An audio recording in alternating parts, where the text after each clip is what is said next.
அன்பு உறவுகளுக்கு இந்த பிளாக் பாண்டியன் பணிவான வணக்கங்கள். எத்தனை பேருக்கு இந்த இஎம்ஐ கனெக்ட் ஆகுதுன்னு தெரியாது. கண்டிப்பாக இங்கே இருக்க எல்லாருமே இஎம்ஐ வாங்கியிருப்பீங்கன்னு ஒரு பெரிய நம்பிக்கை இருக்குது. கை தூக்கலாமா? அப்போ யாருமே இஎம்ஐ இல்லைண்ணா. எனக்கு இந்த படம் எப்படின்னா, பல இஎம்ஐயை கட்டுறதுக்கு ஹெல்ப் பண்ணிச்சு. அதுக்கு மலையன் சார் தேங்க்ஸ் சொல்கிறேன். இல்லை, பொதுவாக ஒரு படத்துக்கு பேமெண்ட் வாங்குறது இருக்குல்ல, அது சான்ஸை வாங்குறத விட பெரிய கஷ்டம். இந்த சான்ஸ் கூட ஈஸியாக கிடச்சிரும். ஆனால் இந்த பேமெண்ட் வாங்குறதுக்கு பாருங்கள், நானும் இந்த 26 வருஷமாக நடிச்சிட்டு இருக்கேன். சைல்டு ஆர்டிஸ்ட்லேருந்து தயாரிக்கிற எல்லாருமே நாங்கள் படம் பண்ணுறோம், நீங்கள் சம்பளத்தை எவ்வளோ வாங்கிக்கணும்னு சொல்லுவாங்க. ஆனால் முழுசாக கொடுக்கறது ஒரு சில பேர் பட்டு தான். அதில் எங்களுடைய ப்ரொடியூசர் மலையன் சாருக்கு ரொம்ப நன்றி. அது யாரையும் குறை சொல்கிறதுக்கே கிடையாது. முதல்ல முக்கியமாக என்னுடைய திரை கடவுளுக்கு மேடையில் இருக்கக்கூடிய தெய்வங்களுக்கு ரொம்ப நன்றி. எங்களை ஒரு படத்தை சப்போர்ட் பண்ணுறதுக்கு முன்னாடி நிற்கிற எங்களுடைய, ஏன்னா இந்த பொறுப்பு எல்லாருக்குமே இருக்கும்னு நினைக்கிறேன். சார் இதை நான் பேசலாமான்னு தெரியாது, ஆர்வி சார் சொல்லிட்டு போயிட்டாங்க.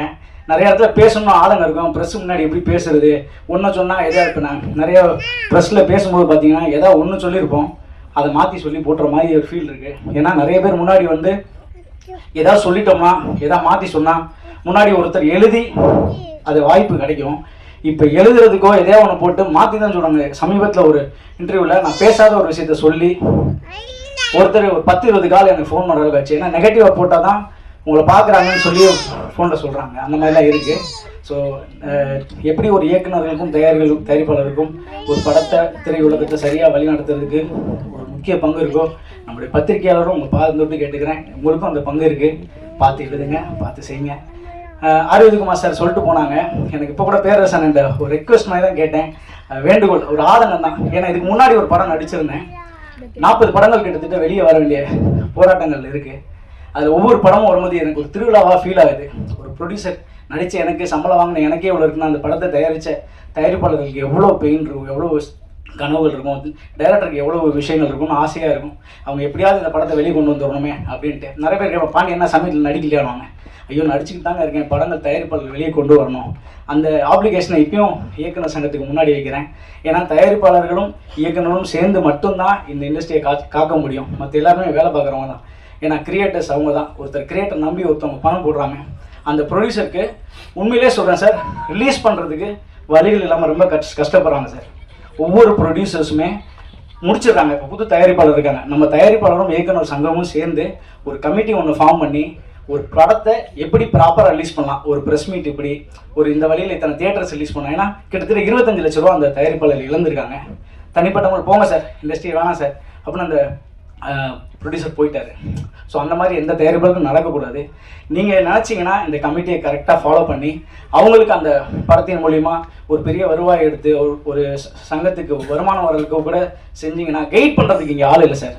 இந்த வழியில் ரிலீஸ் பண்ணுங்கள். இத்தனை படங்கள் ரிலீஸ் ஆச்சுன்னா அது சிறு தயாரிப்பாளர்கள் தான் 80% ஆஃப் இண்டஸ்ட்ரியில் எல்லாருக்கும் வேலை கொடுக்குறது. 10% ஒரு 10 to 20% மட்டும் தான் பெரிய படங்கள் நடக்குது. இப்போ நான் பெரிய படங்கள் நடிச்சிட்டு இருந்தேன். இப்போ பெரிய படத்தில் திருப்பி விஜய் படத்தையே திருப்பி நடிக்க முடியுமானா வாய்ப்பு இல்லை. ஏன்னா இப்போ சார் சொன்ன மாதிரி பார்க்கறதுக்கு கூட, ஃபோன் பண்ணுறதுக்கு கூட வழிகள் இல்லாமல் இருக்குது. ஒரு இயக்குனரையோ தயாரிப்பாளையோ ரீச் பண்ணுறதுக்கு ரொம்பவே கஷ்டமாக இருக்குது.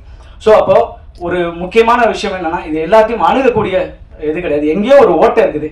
அது யாரையும் தவறு கிடையாது. தயாரிப்பாளர் தப்பு கிடையாது, இயக்குநர்கள் தப்பு கிடையாது, டெக்னீஷியன்ஸ் தப்பு கிடையாது, பத்திரிகையாளர் தப்பு கிடையாது, யாருமே தப்பு கிடையாது. ஆனால் எங்கேயோ ஒரு ஈகோன்ற ஒரு ஓட்டை இருக்குது. அதை அடைச்சி அதை கண்டுபிடிச்சி அதுக்கு ஒரு சரியான தீர்வு எடுத்திங்கன்னா சரியாக இருக்கும். இதில் நடிகர் சங்கமும் இணைஞ்சு செய்யணும்னு ஒரு வேண்டுகோள் வைக்கிறேன். என் வயசுக்கு மீறிய ஒரு வார்த்தை தான். ஆனால் நிறைய படங்கள் நிறைய தயாரிப்பாளர் பின்னாடி கஷ்டப்பட்டுட்டு இருக்காங்கன்னு ஒரு வழியில் தான் இந்த விஷயத்தை பதிவு பண்ணுறேன். அதனால் இன்னொன்று, சதாசிவம் சாரை பற்றி சொல்லி ஆகணும். இப்போ 3 நாள் முன்னாடி வரைக்கும் சார் இந்த படத்துக்கு நம்ம ப்ரமோஷன் பண்ண சார், என்ன விதத்தில் சொல்லுங்கள் சார், எல்லா இடத்துலையும் கூட நிற்போம், என்ன வழியில் போவோம், காலேஜாக போவோம், எங்கே போனாலும் போகலாம், எத்தனை பேரை பார்க்கணும் சொல்லுங்கள், உங்களுக்கு கூட நிற்கிறோம். ஏன்னா அப்படி ஒரு டீம். ஒரு கோடைரக்டர் சார்லாம் இருக்கார், Kumar sir, Francis sir, cameraman, அப்படி ஒரு டீம். ஒரு பிளானிங் அப்படி ஒரு இதில் மிஸ் ஆனதே கிடையாது. அப்படிப்பட்ட டீம் இந்த படத்தில். இப்போ ப்ரொடியூசர் வெளியே கூட சொன்னார், சார் இந்த படம் சக்ஸஸ் ஆகுது சார், வரிசையாக 10 ப்ரொடியூசர் நான் உள்ளே கொண்டு வரேன் சார் சொன்னார். அப்படிப்பட்ட ப்ரொடியூசர் ஜெயிக்கணும் அப்படின்ற ஆதங்கத்தோடு தான் பேசுகிறேன். அதில் யாரும் தவறாக இருக்காங்க, மன்னிச்சிக்கங்க. நம்மளுடைய சதாசிவம் சாரை பற்றி சொல்லி ஆகணும். நான் ஆட்டோகிராஃப் படத்தில் சேரன் சாருடைய சின்ன வயசு ஃப்ரெண்டாக நடிச்சிருப்பேன். அந்த படத்தில் சேரன் சார் மிகப்பெரிய கஷ்டப்பட்டார். அவர் மாதிரி ஒரு திரைக்கலைஞர் மேபி கஷ்டப்பட்டு தான் நான் பார்த்து சொல்கிறேன். அப்போது ஷூட்டிங் நடிச்சுட்டே இருப்போம். திடீர்னு ஒரு கடங்காரங்க வருவாங்க, ஷூட்டிங் பேக்கப் ஆகிடும். மனசு ரொம்ப கஷ்டமாக இருக்கும். ஐயோ ஷூட்டிங் வந்துட்டோம், ஏன்னா எல்லாருமே சாப்பிடுவாங்க. திடீர்னு பார்த்தா ஒரு ஃபோன் வரும், எல்லாம் கிளம்புங்க ரூமுக்கு. திடீர்னு வாடகை கொடுக்க முடியாது. இல்லை ஒவ்வொரு அசிங்கங்களையும் பட்டு அவர் சேரன் நான் பார்ப்பேன். அண்ணன் என்னென்னு சொல்லும்போது, இல்லைடா பார்த்துக்கலாம்டா, இதெல்லாம் கடந்து போகணுண்டான்னு சொல்லிட்டே இருப்பார்.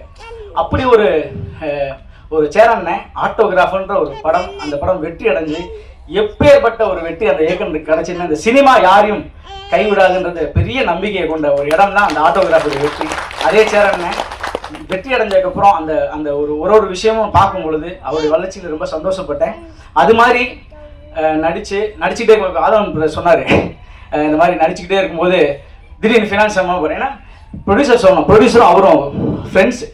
அவர் சொன்னார், யாரோ ஒருத்தனை போய் நான் ஹீரோ ஆக்குறதுக்கு என் நண்பன் நீ ஆகடா, அந்த காசு வந்தாலும் சரி வரலாலும் சரின்னு சொல்லிட்டு அவருக்கு ஒரு பெரிய ஹோப் கொடுத்த ஒரு ப்ரொடியூசருக்கு தயவுசெய்து ஒரு கைத்தேன். ஏன்னா படத்தை தாண்டி அவங்களோட கிரியேட்டிவிட்டிக்காக அவர் செஞ்ச இந்த ஒரு மிகப்பெரிய ஒரு முன்னெடுத்தல் இத்தனை பேரை வாழ வச்சிருக்கு. இங்கே உழைச்சி அத்தனை பேருக்கும் இஎம்ஐ கட்டுறதுக்கு கண்டிப்பாக யூஸ்ஃபுல்லாக இருந்திருக்கும். ஸோ இன்னொன்று என்னன்னா, முக்கியமாக என்னுடைய ஆதவன் ஐயாவை பற்றி சொல்லி ஆகணும். ஆதவன் ஐயா வந்து நாட்டிலே இருக்கிறது இல்லை. நாட்டில் இருந்தால் தானே ஷூட்டிங் கூப்பிடுவாங்க. இவர் எப்போ பார்த்தாலும் யூஎஸ் போயிடுறாரு. உண்மையை சொல்லுங்க, யூஎஸ் தானே போறீங்க, யூஎஸ்ல போயிட்டு நல்லா சம்பாதிக்கிறாரு. எனக்கு பாருங்க, இப்போ கேட்கும் கூட என்னை கூப்பிடாங்க, வருஷத்துக்கு ஒரு படம் தான் பண்ணுவேன்னு சொல்லிட்டு போயிட்டாரு. மறைமுகமா வாய்ப்பு கொடுக்காதீங்கன்னு சொல்லிட்டாரு. ஐயா இருக்க இப்போ எங்களை மட்டும் செய்தியே வச்சு அதனால் இது சொல்லிட்டு போயிட்டாரு. ஆனால் உண்மையிலேயே அவர் பாதி நேரம் யூஎஸ்ல தான் இருக்காரு. நான் தான் சொன்னேன், அடுத்த வாட்டி எங்கேயும் கூப்பிட்டு போங்க, நான் பாடுவேன், டான்ஸ் ஆடுவேன், நல்லா ஏதாவது பண்ணுவேன், ஜிம்மிக்கு பண்ணேன், நடிக்கிறதுக்கு வந்துட்டோம், என்னன்னா செய்யலாம் நீங்கள் சொல்லுங்க அப்படின்னு சொல்லிட்டு அவர்கிட்ட சொல்லியிருக்கேன். அதையா யூஎஸ் போங்க, கூப்பிட்டு போங்க, ரொம்ப சந்தோஷம். பெரியவர்கள் எல்லாரும் வயசுல மீது எல்லாருமே இருக்கீங்க. இது வந்து ஒரு முழுக்க ஒரு மனக்குமுறல்கள் தான். நிறைய தயாரிப்பாளர்களை வாழ வைக்கிறதுக்கு நாங்கள் பிளாக் பாண்டி போய் நின்று ஒரு விஷயம் செய்ய முடியாது. இங்கே இருக்க திரை ஜாம்பவான்கள் A Venkatesh sir, Prabhakaran sir, Bhagyaraj sir, Perarasan, Devani ma'am எல்லாருமே சேர்ந்து ஏதாவது ஒரு பெரியவங்க இருக்கீங்க, எங்களுக்கு முன்னாடி இருக்கக்கூடியவங்க இருக்கீங்க. ஏதாவது ஒரு வழி செய்யுங்க, நல்லபடியாக இருக்கட்டும். இந்த படம் நல்ல வெற்றி அடையணும், பெரிய லெவலில் வெற்றி அடையணும். எங்கள் ப்ரொடியூசருக்கு நிறைய காசை இந்த இயற்கையும் இறை சக்தியும் கொடுக்கணும்னு நான் கேட்டுக்கிறேன். தொடர்ந்து நீங்கள் படம் பண்ணணும் சார். அதில் எல்லாரும் எங்களை மாதிரி கலைஞர் எல்லாருக்கும் வாய்ப்பு கொடுங்க, இயக்குநர்களை உருவாக்குங்க. இன்னொரு விஷயம் சொல்லணும்னு நினச்சேன், லைக்கா நீங்கள் மூடப்பட்டதுன்னு 2 நாள் முன்னாடி ஃபீல் ஆச்சு. ஐயோ இவ்வளோ பெரிய நிறுவனம் மூடிட்டாங்கன்னு. சார் அவங்க ஒரு 30 படம் பண்ணியிருப்பாங்க, ஆனால் அந்த காசுக்கு ஒரு 500 டைரக்டர் இந்த படத்தில் உருவாக்கி விட்டுருக்கலாமே சார். 500 படத்தில் 400 படம் ஹிட் ஆயிருந்தாலும் இந்த கம்பெனி இன்னும் வேர்ல்டு ஃபுல்லாக பேசப்பட்டிருக்குமேன்னு சொல்லி ஆசை வந்துச்சு. ஆனால் அது பேச முடியாது. தயவுசெய்து என்னை மன்னிச்சிருங்க, ஏதாவது தவறாக பேசியிருந்தா. ரொம்ப நன்றி. வாய்ப்புக்கு